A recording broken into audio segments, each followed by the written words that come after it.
आज का प्रातः क्लास है 5 जनवरी 1969।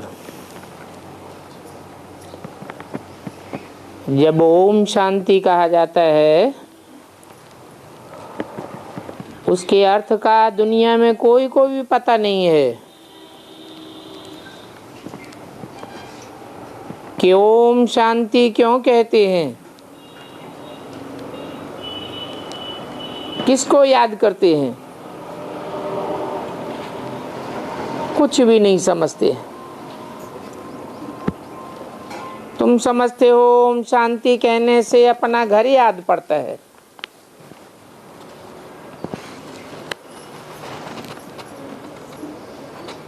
जहाँ सदा काल की शांति है,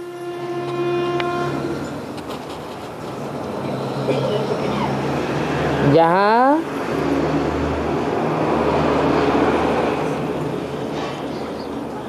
आत्मिक स्थिति में आत्माएं निवास करती हैं।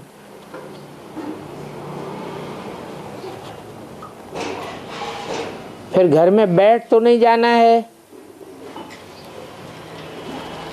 बाप के बच्चे हैं तो जरूर बाप का अपना स्वर्ग भी वर्षा याद पड़ेगा।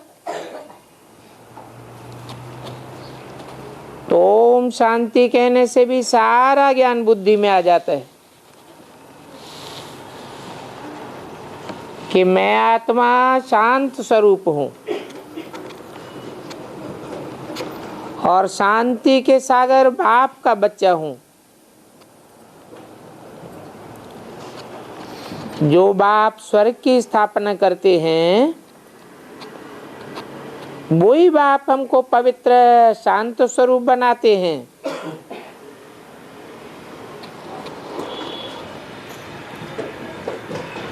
इसमें सारी बात पवित्रता की मुख्य होती है। पवित्र दुनिया और अपवित्र दुनिया। पवित्र दुनिया में एक भी विकार नहीं होता। अपवित्र दुनिया में 5 विकार हैं, इसलिए कहा जाता है विकारी दुनिया। और वो शांति धाम और सुख धाम है निर्विकारी दुनिया।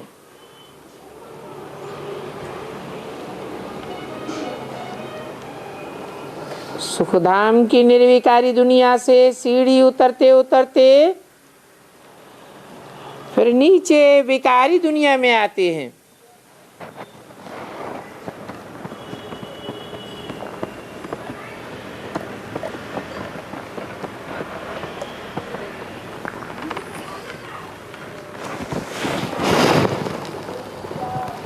तो वो है पावन दुनिया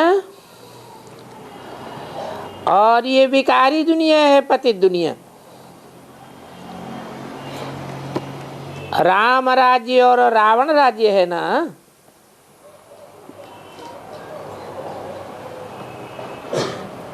समय पर दिन और रात भी गाए हुए हैं।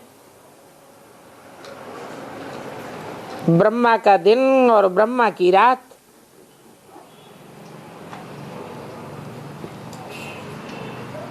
ये कहाँ का गायन है?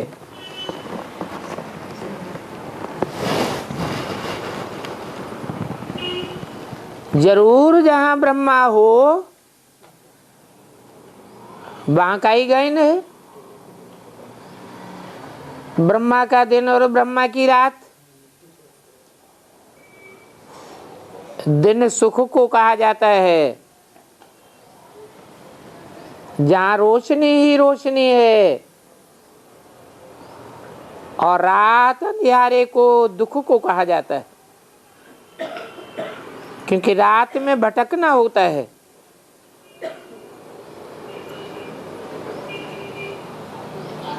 यूं तो उस स्थूल रात में कोई भटकने की बात नहीं है,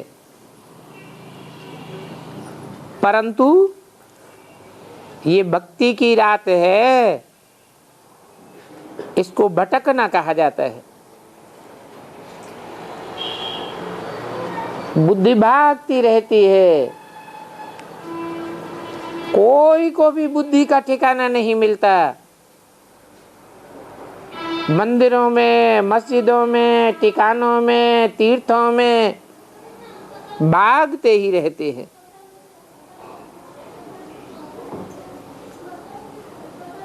भागते भागते आखिरी भगवान को ही सर्वव्यापी समझ लेते हैं। जैसे कि भटकते भटकते दुर्गति को पा जाते हैं। तुम बच्चे अभी आए हो सदगति पाने के लिए,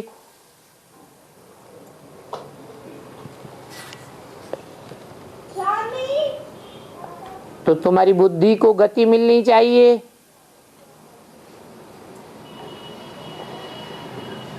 सच्ची गति मिलनी चाहिए, उसको कहते ही है सदगति। अभी तक तो तुम्हारी आत्मा में सारे पाप ही पाप थे, 5 विकार थे। उन 5 विकारों में भी मुख्य है काम विकार। जिस काम विकार से ही मनुष्य पापात्मा बनते हैं, क्योंकि ये मूल विकार है। ये तो हर एक जानते हैं हम पतित हैं, क्योंकि पतित कर्म से पैदा होते हैं।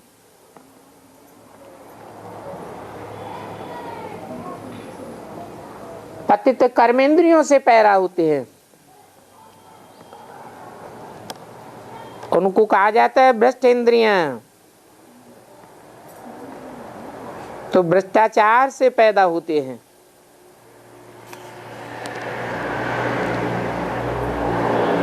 और पाप भी करते हैं, पाप आत्मा है।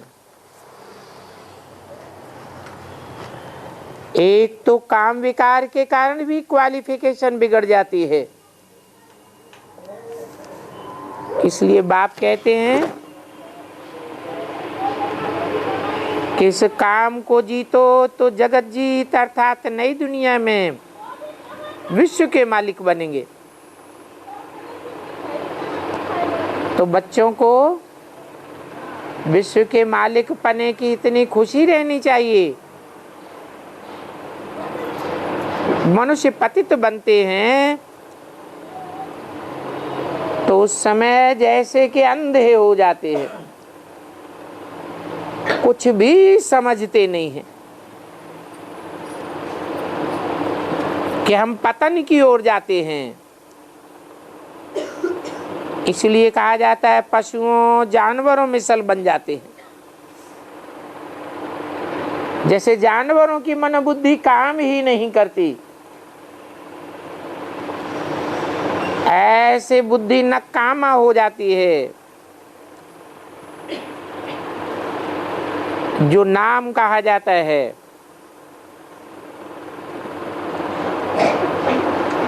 बाप कहते हैं कोई भी विकार नहीं होना चाहिए। मुख्य तो काम विकार है, और इस पर ही घर घर में कितने हंगामे होते हैं, कितनी अशांति, कितना हाहाकार हो जाता है। अब बताओ दुनिया में हाहाकार क्यों है? क्योंकि सब काम विकार के कारण पाप आत्माएं बन पड़े हैं, और इन विकारों के कारण ही असुर कहा जाता है।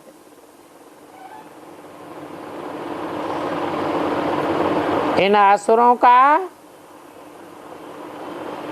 आपस में सुर मिलता ही नहीं है,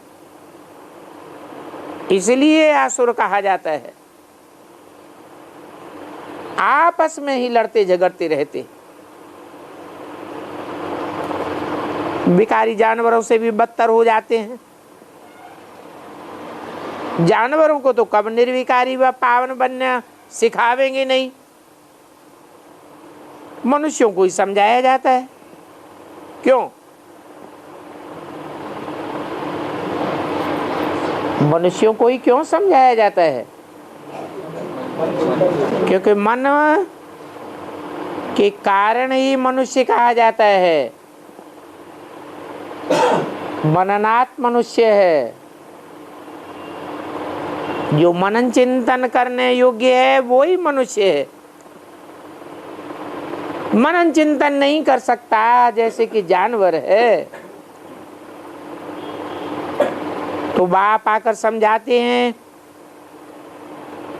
कि इस समय सभी जानवर मिसल हैं,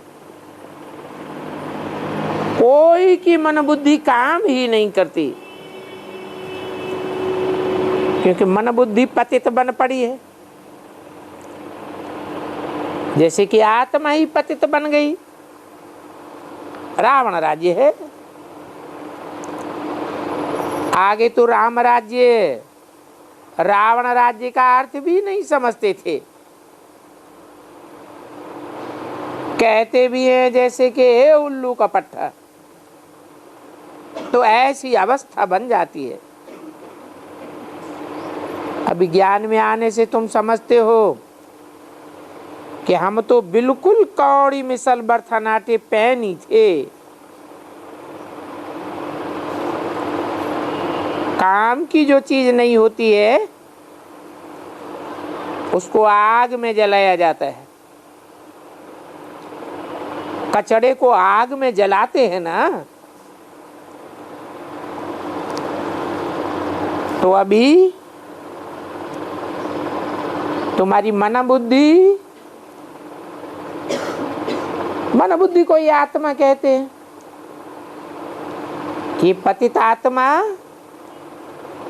जैसे कि योग अग्नि में जलती है, तपाई जाती है। दुनिया में तो कोई चीज काम की नहीं है। अभी मनुष्य मात्र को आग लगनी है। इस सारे भंभोर को आग लगेगी।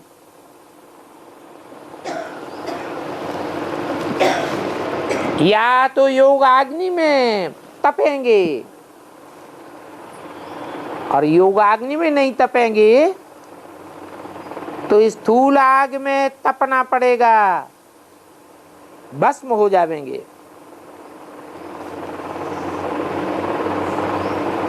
तो जो कुछ इन आंखों से देखा जाता है, इतनी बड़ी दुनिया में जो भी आंखों से देखते हो सबको आग लग जाएगी। बाकी आत्मा तो अजर अमर अविनाशी है,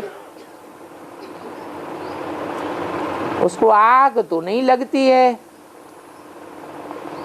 परंतु तपाई तो जाती है ना। जैसे सोना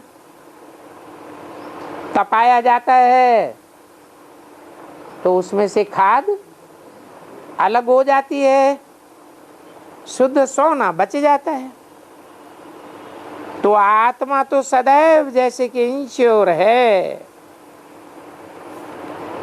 सदैव ही जीती रहती है। आत्मा को कब इंश्योर कराते हैं क्या? नहीं, शरीर को इंश्योर कराया जाता है। आत्मा तो अविनाशी है, शरीर विनाशी है, तो उसको इंश्योर कराते। बच्चों को समझाया गया है कि ये दुनिया एक खेल है। आत्मा तो ऊपर में रहने वाली 5 तत्वों से भी ऊपर है। यहाँ अकल खेल करती है। 5 तत्वों से सारी दुनिया की सामग्री बनती है, परंतु आत्मा तो नहीं बनती है। आत्मा 5 तत्वों से बनती है क्या? नहीं, आत्मा तो सदैव है ही है। इसलिए पुण्यात्मा, पापात्मा, महात्मा कहा जाता है। आत्मा पर ही नाम पड़ता है, पुण्यात्मा, पापात्मा। ये आत्मा 5 विकारों से कितनी गंदी बन जाती है। अभी बाप आए हैं इन पापों से छुड़ाने के लिए। ये विकार ही सारे कैरेक्टर्स विकारती है। और कैरेक्टर किसको कहा जाता है, इसको भी समझते नहीं है। इसको कहा जाता है असुरों, जानवरों, बंदरों की दुनिया। गाया हुआ भी है पांडव राज्य और कौरव राज्य। अभी पांडव कौन है और कौरव कौन है ये भी नहीं जानते हैं। तुम समझते हो वो है कौरव गवर्नमेंट और ये है पांडव गवर्नमेंट। ये है ऊंचते ऊंच गवर्नमेंट, पांडव गवर्नमेंट। न कह करके तुम इसे ईश्वरीय गवर्नमेंट भी कह सकते हो।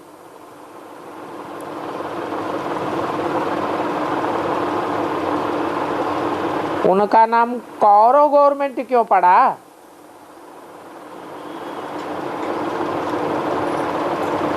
कौरव किसकी औलाद थे?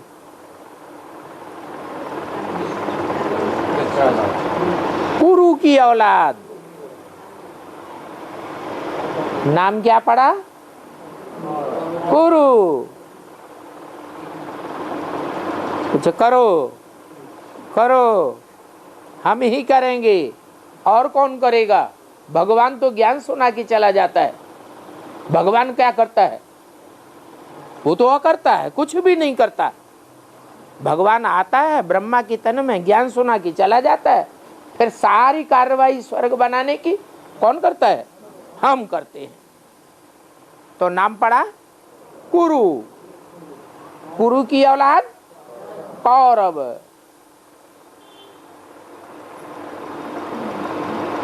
तो अभी तुम समझते हो,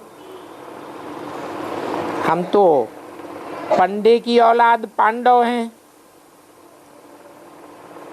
पंडा है रास्ता बताने वाला, सुखधाम और शांति धाम जाने का रास्ता बताते हैं ना। बाप आए हैं राज्य स्थापन करने के लिए। ये काम किसका है?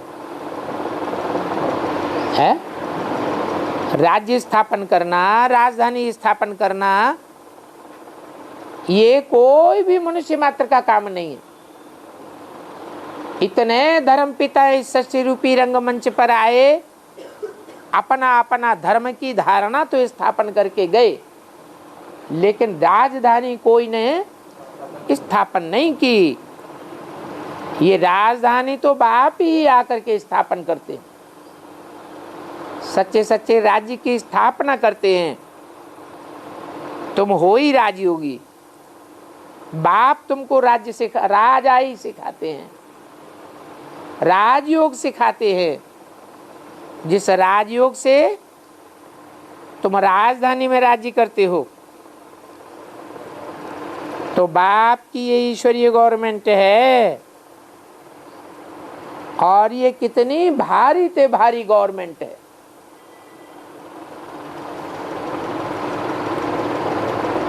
क्रिश्चियंस की भी गवर्नमेंट होती है बाद में, क्रिश्चियन धर्म स्थापन करने के बाद। इस्लामियों की भी होती है, मुस्लिमों की भी होती है, बौद्धियों की भी हुई, परंतु वो सब हैं हल्की हल्की गवर्नमेंट। अभी दुनिया में कौन सी गवर्नमेंट है? कौरवों की गवर्नमेंट है। कहते हम ये करेंगे, हम वो करेंगे, हम दुनिया को स्वर्ग बनावेंगे, दिल्ली स्वर्ग बनेगी, समझते हम ही करेंगे।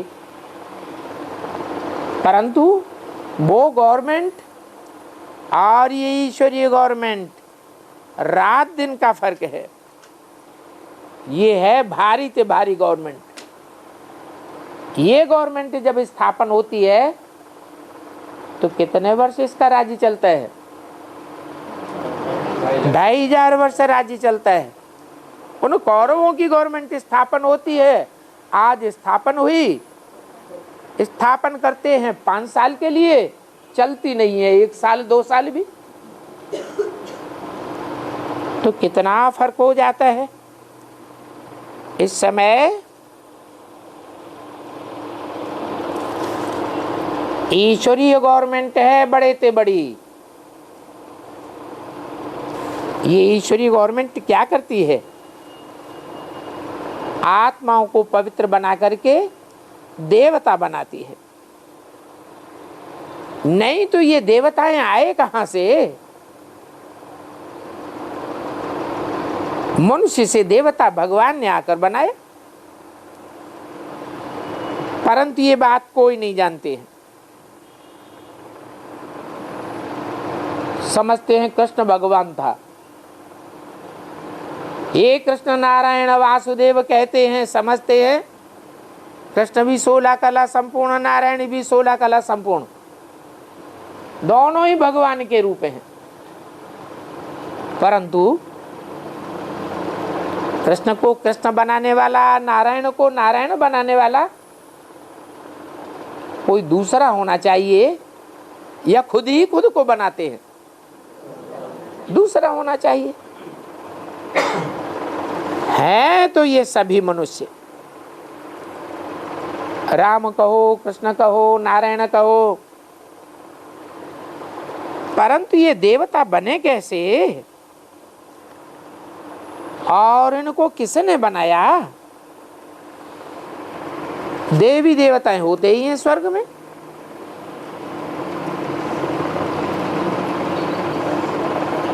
ये तो नरक की दुनिया है। नाम ही क्या रखा है? नरक। 2 शब्द हैं, नर और का। कौन करने वाला है? नर। नर क्या करता है? नरक बनाता है। और नाम ही है स्वर्ग। कौन बनाता है? जो सदैव स्व स्थिति में रहने वाला है वो ही स्वर्ग बना सकता है।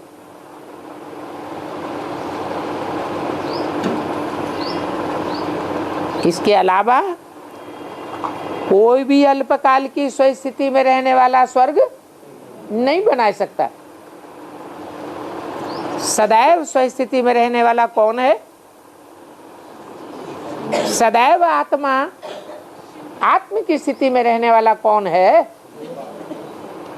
कहेंगे एक बाप, आत्माओं का बाप, जो कभी भी जन्म मरण के चक्र में नहीं आता है। देह भान में आने का सवाल ही नहीं, उसका अपना देह होता ही नहीं। तो सोचना चाहिए ना कि देवताओं को स्वर्गवासी किसने बनाया, और वो स्वर्गवासी फिर नरकवासी किसने बनाया।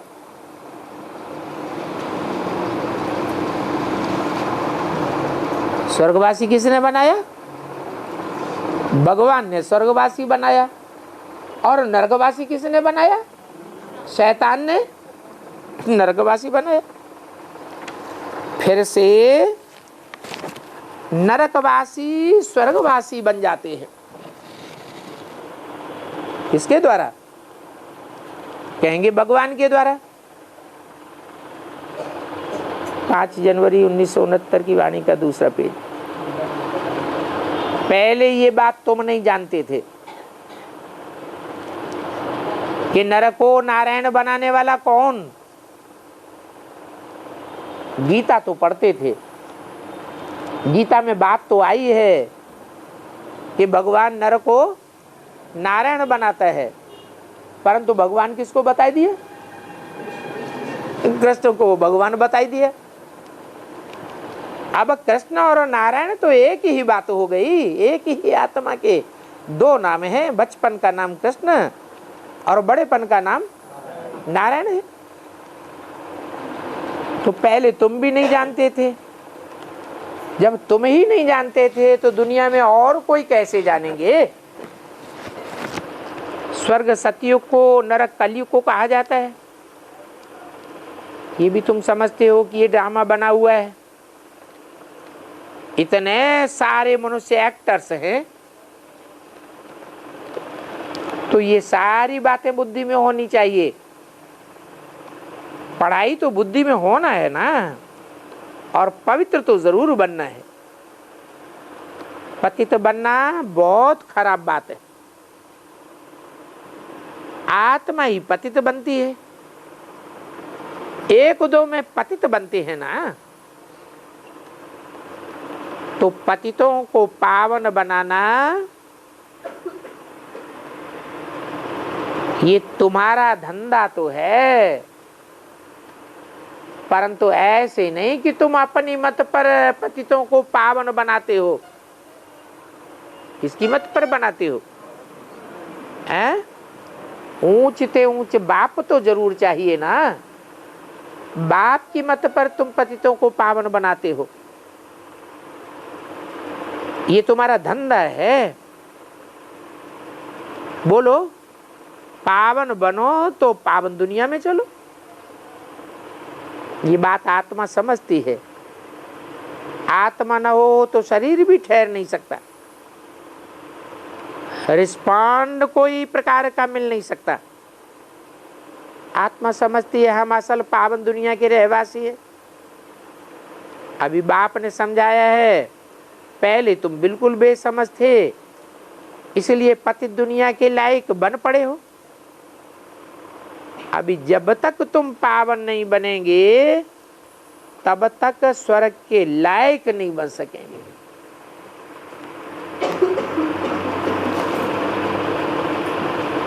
माना, जब तक स्वस्थिति में नहीं टिकेंगे तब तक पावन दुनिया में जा ही नहीं सकते। और स्वस्थिति में कब टिकेंगे? अगर पतित बने तो फिर देवान आ जाएगा। पावन बनेंगे तो आत्म की स्थिति में ठहर सकेंगे। सतयुग में भी पद में देखो कितना फर्क हो जाता है। कहाँ राजा, कहाँ रंक। वहां भी तो भल स्वर्ग है, परंतु राजा और रंक तो होंगे ना। यहाँ तो है नरक के भिखारी राजा और रंक। वहां राजाएं और रंक दोनों निर्विकारी होंगे। स्वर्ग में होंगे तो फिर तुमको नरक थोड़े ही याद पड़ेगा। जानेंगे कि हम नरक में उतरने वाले हैं, बिल्कुल तुम्हारे ख्याल में भी नहीं आवेगा। अगर ख्याल में आ जावे तो स्वर्ग की सारी खुशी ही गायब हो जाए। तो नरक और स्वर्ग की भेंट अभी तुम संगम पर कर सकते हो। यहाँ की जाती है भेंट, वहां थोड़े ही भेंट कर सकेंगे। इस संगम युग पर ही तुमको सारा ज्ञान मिलता है। पवित्र बनने का हथियार तुमको यहाँ मिलता है। एक कोई कहा जाता है, हे पतित पावन बाबा, हमको आकर के ऐसा लक्ष्मी नारायण मिसल पवित्र बनाओ। ये स्वर्ग के मालिक हैं। तुम जानते हो हम ही स्वर्गवासी थे, फिर 84 जन्म लेकर के पूरे पतित बने। नाम ही तुम्हारा बनता है श्याम, फिर सुंदर। एक ही जन्म का नाम है या 2 जन्म का नाम है श्याम सुंदर है? वो तथाकथित ब्राह्मण क्या समझते हैं? इस वर्तमान जन्म में नाम श्याम, और सतयुग में जन्म लेंगे तो क्या बनेंगे? सुंदर। अब नाम दोनों साथ साथ लिए जाते हैं या अलग अलग लिए जाते हैं? साथ साथ नाम लिए जाते हैं तो जरूर ये गायन संगम युग का है और ये तुम्हारा गायन है। न वो ब्राह्मण समझते हैं और न उनका ये गायन है, और न वो श्याम से सुंदर इस जन्म में बनेंगे। तो बाप कहते हैं है तो इनका नाम भी ऐसा। किनका? इनका नाम माने ब्रह्मा का। कृष्ण का चित्र भी श्याम सुंदर बनाए देते हैं, परंतु ये चित्र संपूर्णता की यादगार है या पूर्ण स्टेज की यादगार है? अपूर्ण थे तो शरीर छूट गया, हार्ट फेल हो गया। वही आत्मा जब संपूर्ण बनती है, कोई शरीर में प्रवेश करके, तो पहले श्याम फिर बाद में सुंदर बनते हैं। परंतु इस अर्थ को कोई समझते थोड़े ही है। कृष्ण की भी तुमको कितनी समझानी मिलती है। इसमें दो दुनियाएं कर दी हैं। क्या कहा? उन ब्राह्मणों ने क्या किया? श्याम सुंदर नाम तो बोला, लेकिन दुनिया दो समझ ली। इस दुनिया में श्याम, अगली दुनिया में सुंदर बनेंगे। परंतु ऐसे तो है नहीं। वास्तव में दो दुनियाएं नहीं है श्याम सुंदर नाम के लिए, है तो एक ही दुनिया, लेकिन उसका नाम है संगम युग, पुरुषोत्तम संगम युग। दुनिया एक ही है, पुरानी सी नई होती है। पहले छोटे बच्चे नए होते हैं, फिर बड़े बनकर बूढ़े होते हैं। दुनिया भी नई सो पुरानी होती है, पुरानी सो नई होती। तो तुम कितना माथा मारते हो समझाने के लिए। किनको समझाने के लिए है? उन तथाकथित ब्राह्मणों को समझाने के लिए कितना माथा मारते हो, क्योंकि तुम तो अपनी राजधानी स्थापन कर रहे हो। ये लक्ष्मी नारायण समझ से कितने मीठे बने हैं, परंतु इनको किसने समझाया? कहेंगे भगवान ने समझाया। और लड़ाई आदि की तो बात ही नहीं है। कितना समझदार नॉलेजफुल बनाते हैं, और ये कितने पवित्र हैं। शिव के चित्र के आगे मनुष्य जाकर के नमन करते हैं, परंतु जिस शिव के आगे जाकर के नमन करते हैं, माथा टेकते हैं, वो है कौन? शिवलिंग के सामने जाकर माथा टेकते हैं, नमन करते हैं, साक्षात दंडवत प्रणाम करते हैं, लेट जाते हैं, परंतु वो क्या करते हैं ये तो कोई भी नहीं जानते। अरे जानते नहीं तो फिर ये मंदिर में चित्र बनाए कैसे दिया? मंदिरों में चित्र नहीं बनाया है, लिंग मूर्तियां नहीं बनाई है, तो जानते नहीं थे तो क्यों बनाई दी?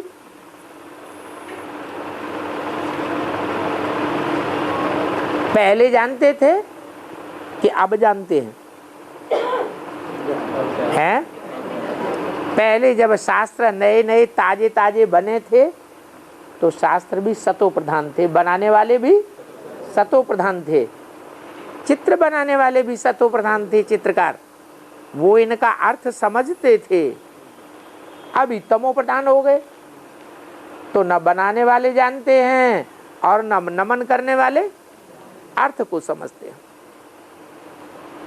शिव काशी विश्वनाथ गंगा ये कहते रहते हैं। किसका नाम लेते हैं? शिव का नाम लेते हैं और काशी नगरी का नाम लेते हैं। फिर कहते हैं विश्वनाथ, सारे विश्व का नाथने वाला, और गंगा का नाम जोड़ देते हैं उसके साथ। बस सिर्फ कहते रहते हैं, अर्थ को जरा भी नहीं समझते कि शिव ने आकर के पहले पहले कौन सी नगरी स्थापन की, कि सीधा ही स्वर्ग स्थापन कर दिया है? पहले पहले काशी नगरी की स्थापना की, फिर बने विश्वनाथ। गंगा साथ में जुड़ी हुई है। गंगाएं कब निकली? कहते अंत में गंगाएं निकली। अब इन बातों को तुम गहराई से समझावेंगे तो वो कहेंगे तुम क्या हमको समझावेंगे, हम तो वेद शास्त्र आदि सब पढ़े हुए हैं। हमने सारी मुरलियां पढ़ी हुई हैं, सुनी हुई है। बाबा खुद बैठ हमको सुनाते थे। बहुत पढ़े हैं, अर्थात बहुत बेसमझ बन पड़े हैं। बाप कहते हैं इन्होंने भक्ति से दुर्गति को पाया हुआ है। राम राज्य और रावण राज्य किसको कहा जाता है ये भी कोई नहीं जानते। किसको कहा जाता है?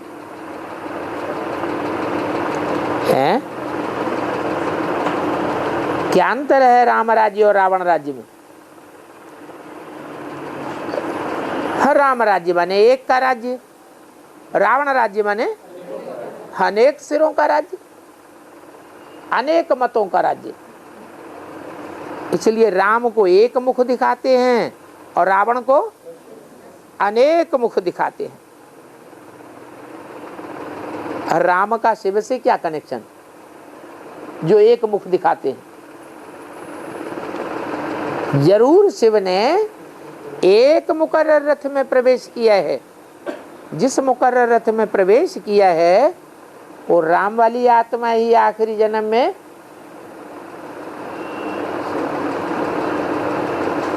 निमित्त बनती है।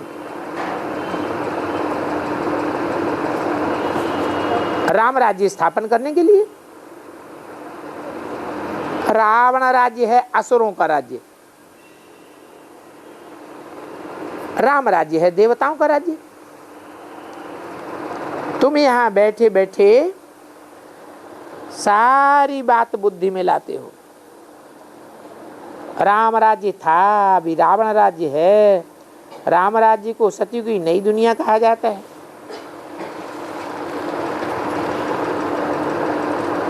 तुम्हारे में भी बहुत हैं जिनको धारणा होती है, परंतु कई तो भूल भी जाते क्योंकि बिल्कुल ही पत्थर बुद्धि बन गए। तो अभी जो पत्थर बुद्धि बने हैं उनको समझाना तुम्हारा काम है। तुम्हारा काम है औरों को पारस बुद्धि बनाना। पत्थर बुद्धि की एक्टिविटी ही वैसी चलती है क्योंकि हंस और बगुले बने हुए हैं। जो हंस होते हैं उनकी निशानी क्या है?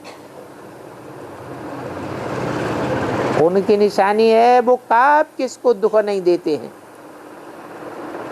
बगुले दुख देते हैं। क्यों? बगुले दुख क्यों देते हैं? क्योंकि बगुले हैं मांसाहारी, देह अभिमानी, और हंस हैं ज्ञान के मोती चुगने वाले।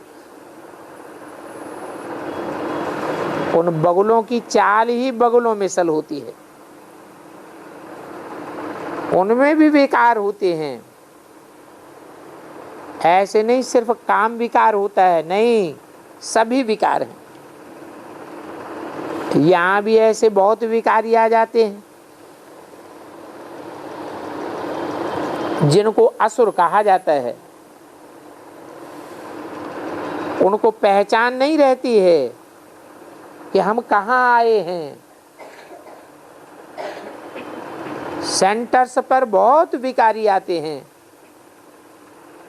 बहाना बनाते हैं, अपने को छुपाते हैं, कहते हैं हम भी ब्राह्मण बने हैं, हम भी बाबा के बच्चे हैं, परंतु हैं बिल्कुल झूठे।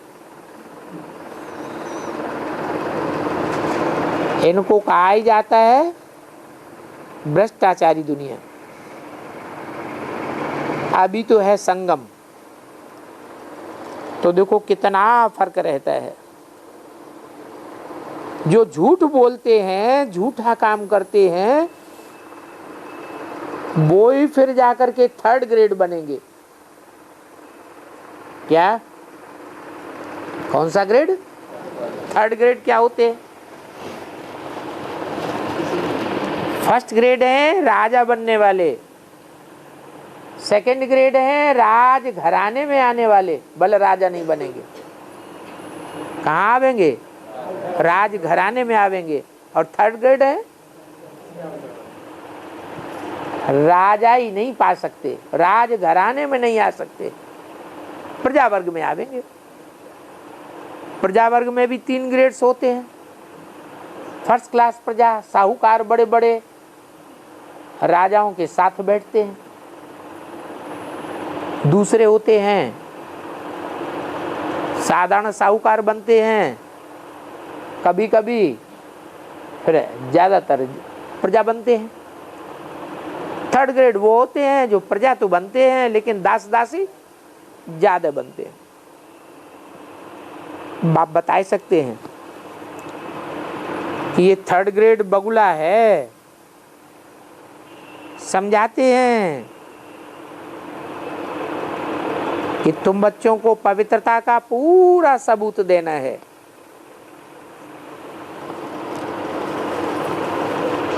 कई कहते हैं हम दोनों इकट्ठे रहते पवित्र रहे।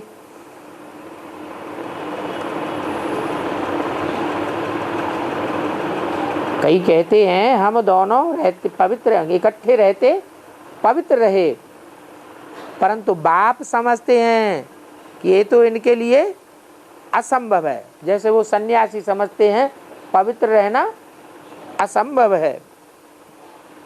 माना बाप की नजर में कौन है? सन्यासी है, ये गृहस्थी है पक्के है? नहीं, जो सन्यासी हैं वो कभी नहीं कहेंगे कि आपस में साथ रहते पवित्र रह सकते हैं। वो क्या समझते हैं? ये तो असंभव बात है।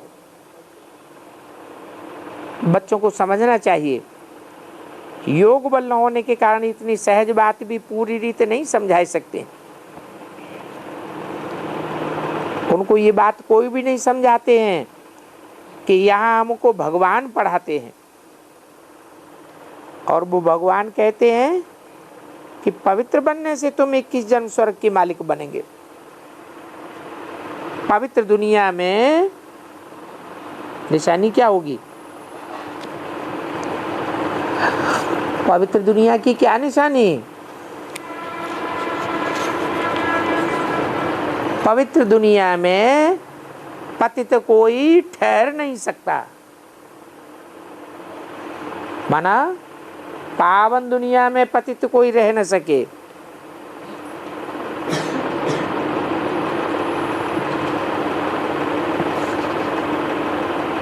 पांच विकार ही वहां नहीं होते हैं। वो वाइसलेस दुनिया है। ये तो है विशियस वर्ल्ड। अभी हमको तो सतयुग की बादशाही मिलती है, तो हम एक जन्म पावन क्यों नहीं बनेंगे? जबरदस्त चीज मिलती है तो हमको और ही खुशी होती है कि हम गंधर्व विवाह करके हम पवित्र है दिखावेंगे। जो देवी देवताएं हैं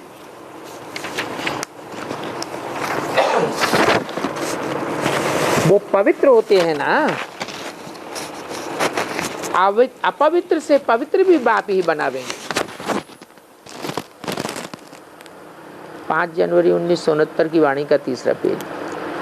गीता में कौरव और पांडवों की जीत दिखाई है। कौरव हार गए, पांडवों की जीत हुई।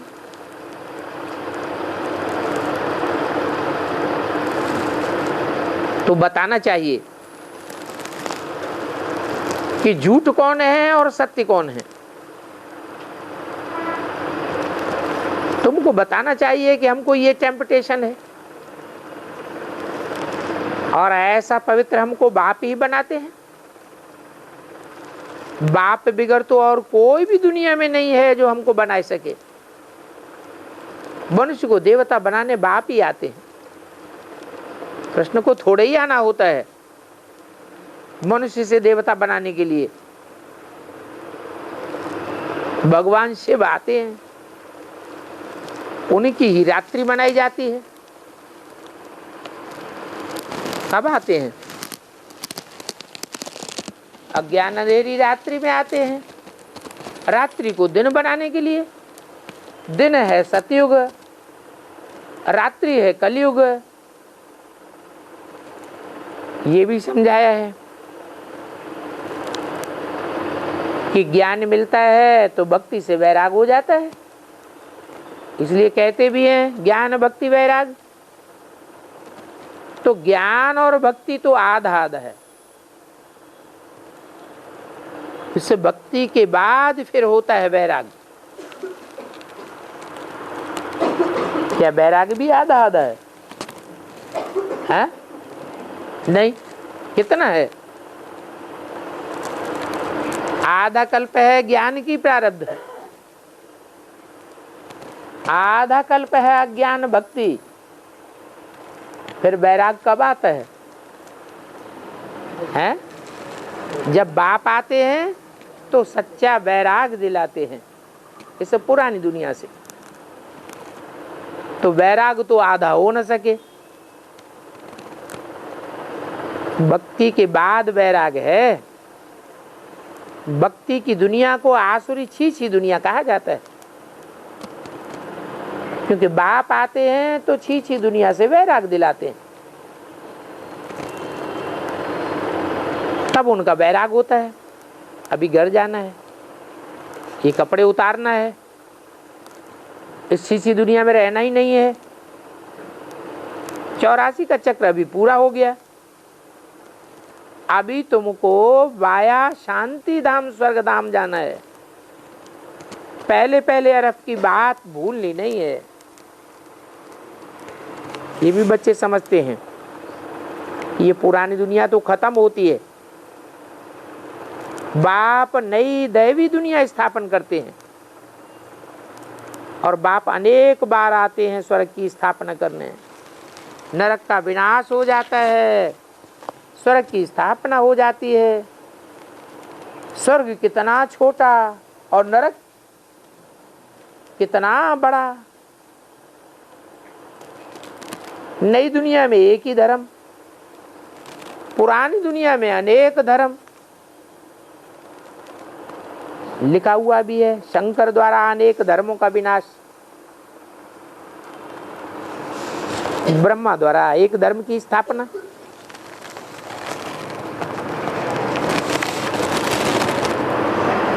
तो ये धर्म किसने स्थापन किया है?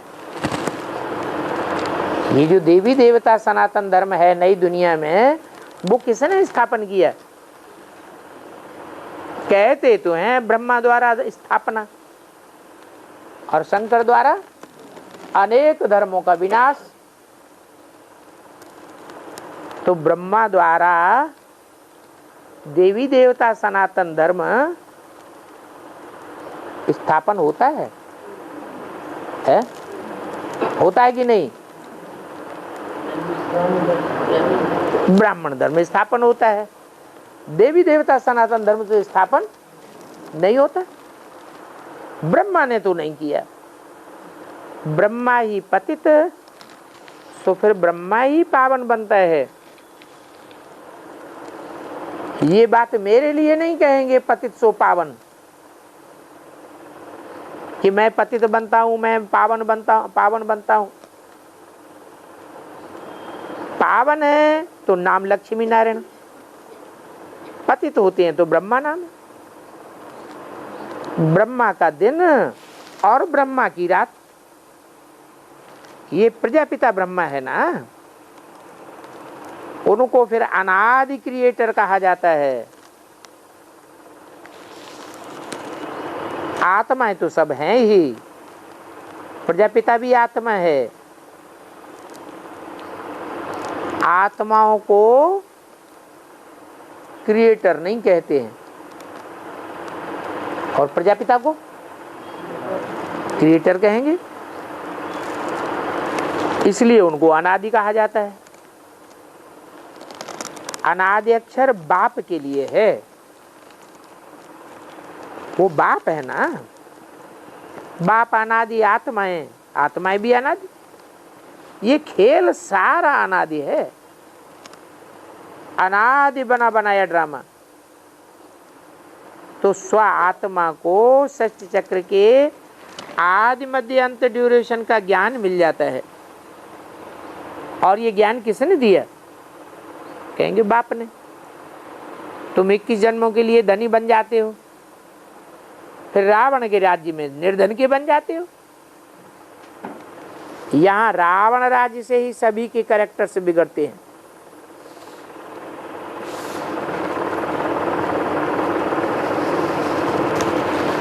ये विकार है ना,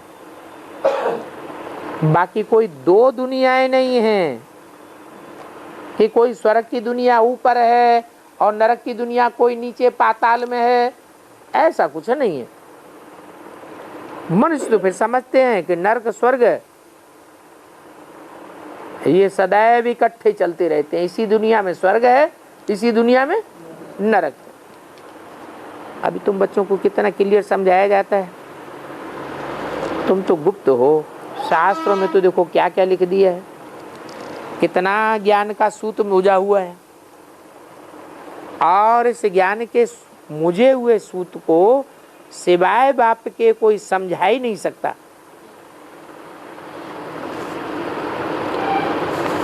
उनको ही पुकारते हैं।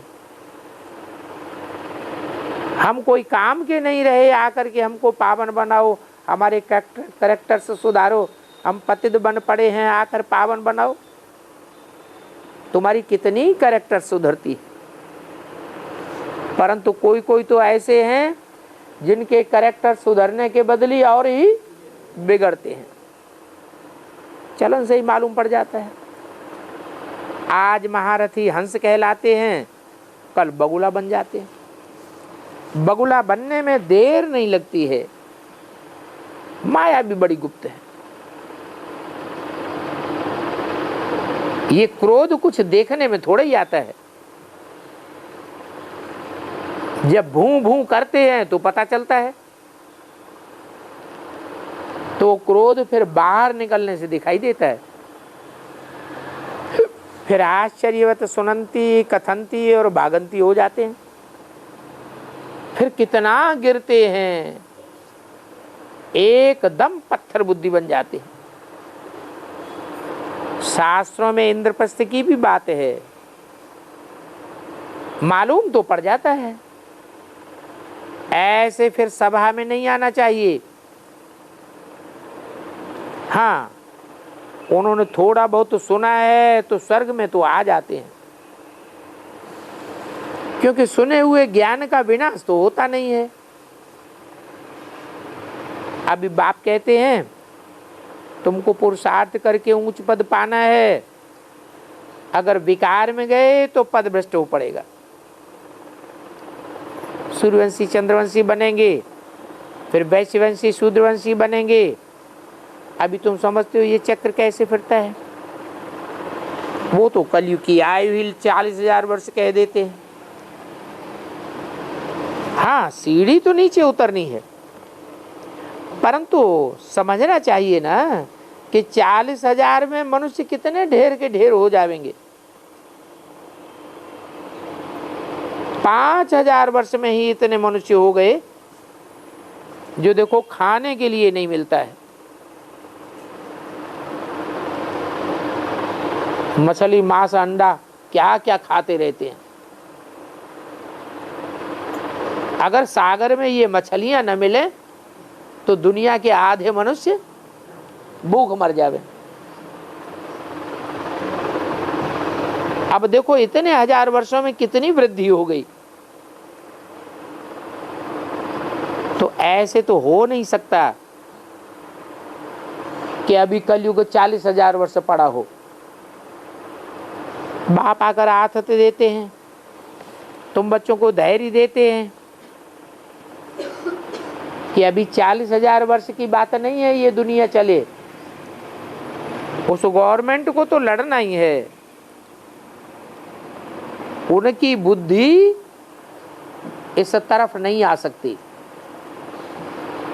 अभी तुम्हारी बुद्धि देखो कितनी पलट गई है, फिर भी तुमको माया धोखा जरूर दे देती है। तो धोखा न दे, इसलिए एक बात ही याद रखो। क्या है? इच्छा मात्रम अविद्या। कोई इच्छा नहीं करेंगे तो माया तुमको पर नहीं मारेगी। कोई इच्छा की तो समझो गया, भरतनाट्य पैनी बन जाते हैं। अच्छे अच्छे महारथियों को माया कोई न कोई प्रकार से धोखा जरूर दे देती है। फिर वो बाप के दिल पर चढ़ नहीं सकते, जैसे लौकिक बाप के दिल पर नहीं चढ़ते हैं। कोई तो बच्चे ऐसे होते हैं जो बाप को जान मार डालते हैं, बाप को ही खत्म कर देते हैं, परिवार को ही खत्म कर देते हैं। उनको कहेंगे महान ते महान पापात्मा। रावण क्या कर देता है? उनसे बहुत नफरत आती है कि बहुत डर्टी दुनिया है, इनसे कब दिल नहीं लगानी चाहिए। हाँ, पवित्र बनने की बड़ी हिम्मत है। विश्व की बादशाही की प्राइज लेने के लिए मुख्य बात क्या है? हैं? क्या मुख्य पुरुषार्थ है? अरे पवित्रता ही मुख्य पुरुषार्थ है। इसलिए बाप को कहते हैं कि आकर के पावन बनाओ, क्योंकि बाप के सिवाय दुनिया में और तो कोई पावन बना ही नहीं सकता। अच्छा, बच्चों को गुड मॉर्निंग और नमस्ते।